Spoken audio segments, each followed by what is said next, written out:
بابا او بابا بابا 3 دن رہ گئے ہیں قربانی والی عید میں، ہمیں بھی گوشت ملے گا نا بابا؟ بابا کہنے لگے ہاں ہاں کیوں نہیں ملے گا، بالکل ملے گا۔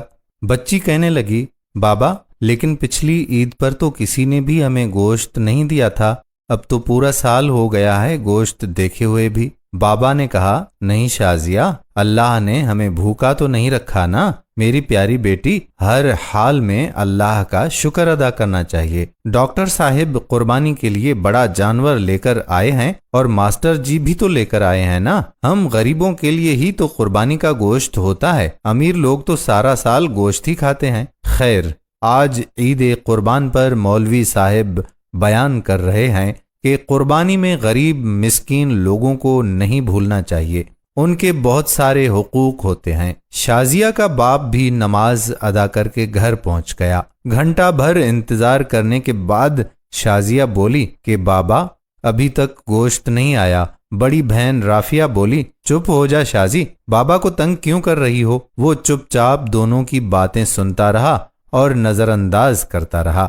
کافی دیر گزرنے کے بعد جب کہیں سے گوشت نہیں آیا تو شازیہ کی ماں بولی کہ جی سنیے جی، میں نے تو پیاز اور ٹماٹر بھی کاٹ دیے ہیں لیکن کہیں سے ابھی تک گوشت نہیں آیا، کہیں بھول تو نہیں گئے ہماری طرف گوشت بھجوانا، آپ خود جا کر مانگ لیں۔ باپ بولا شازیہ کی ماں تمہیں تو پتا ہے آج تک ہم نے کبھی کسی سے کچھ مانگا ہی نہیں، اللہ پاک کوئی نہ کوئی سبب پیدا کرے گا۔ دوپہر گزرنے کے بعد شازیہ کے اصرار پر پہلے ڈاکٹر صاحب کے گھر گئے اور بولے ڈاکٹر صاحب میں آپ کا پڑوسی ہوں، کیا قربانی کا گوشت مل سکتا ہے؟ یہ سننا تھا کہ ڈاکٹر صاحب کا رنگ لال پیلا ہونے لگا اور حقارت سے بولے پتہ نہیں کہاں کہاں سے آ جاتے ہیں گوشت مانگنے، اور تڑاک سے دروازہ بند کر دیا۔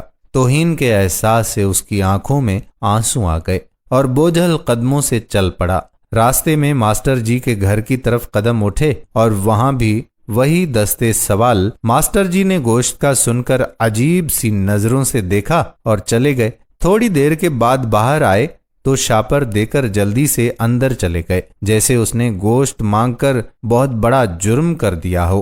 گھر پہنچ کر دیکھا تو صرف ہڈیاں اور چربی۔ خاموشی سے اٹھ کر کمرے میں چلے گئے اور خاموشی سے رونے لگے۔ بیوی آئی اور بولی کہ کوئی بات نہیں، آپ غمگین نہ ہوں، میں چٹنی بنا لیتی ہوں۔ تھوڑی دیر بعد شازیہ کمرے میں آئی اور بولی بابا ہمیں گوشت نہیں کھانا، پیٹ میں ویسے بھی درد ہو رہا ہے۔ یہ سننا تھا کہ آنکھوں سے آنسو گرنے لگے اور پھوٹ پھوٹ کر رونے لگے، لیکن رونے والے وہ اکیلے نہیں تھے، 2 بچیاں اور بیوی بھی آنسو بہا رہے تھے۔ اتنے میں پڑوس والے اکرام کی آواز آئی جو سبزی کی ریڑھی لگاتا تھا، انور بھائی دروازہ تو کھولو، دروازہ تو کھولو۔ اکرم نے 3-4 کلو گوشت کا شاپر پکڑا دیا اور بولا کہ گاؤں سے چھوٹا بھائی لایا ہے، اتنا ہم اکیلے نہیں کھا سکتے، یہ تم بھی کھا لینا۔ خوشی اور تشکر کے احساس سے آنکھوں میں پھر آنسو آ گئے اور اکرم کے لیے دل سے دعائیں نکلنے لگیں۔ گوشت کھا کر ابھی فارغ ہوئے ہی تھے کہ بہت زور کا طوفان آیا، بارش شروع ہو گئی، اس کے ساتھ ہی بجلی بھی ہو گئی غائب۔